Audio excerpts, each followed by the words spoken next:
గడగలాడుతున్నాడు, దేశమే గడగలాడుతున్నాను. ఎలా జరిగింది? వాక్యము శరీరధారిగా మారింది. వాక్యమయ్యన్న వాడు శరీర రూపంలోకి వచ్చాడు. నేను చెప్తున్నా, బైబిల్లో బోలెడు వాగ్దానాలు ఉన్నాయి, బోలెడన్ని వాక్యాలు ఉన్నాయి. ఆ వాక్యాలన్నీ నీ జీవితంలోకి ప్రారంభమై కనబడతా ఉంటే ఎట్లా కనపడతాయి?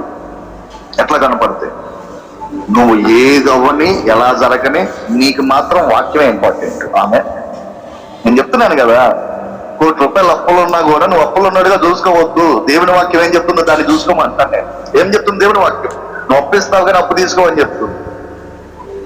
అప్పులు లేని జీవితం నీదని చెప్తుంది.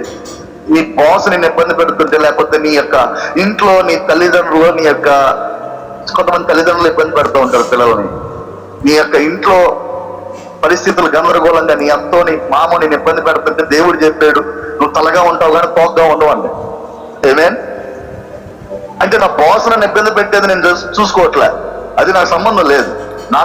నేను నమ్మేది ఒకటే, నేను తలని, నేను తోకను కాదు. ఆమేన్, హల్లెలూయా. ఇదేంది పరిస్థితులు ఎట్లా జరుగుతుంటే నువ్వు దాన్ని ఎట్లా నమ్ముతావు? నేను నమ్ముతా అంతే. నా జీవితంలో ఆది అందు వాక్యమే ఉంటుంది, కానీ ఏది ఉండదు దానికి మించి.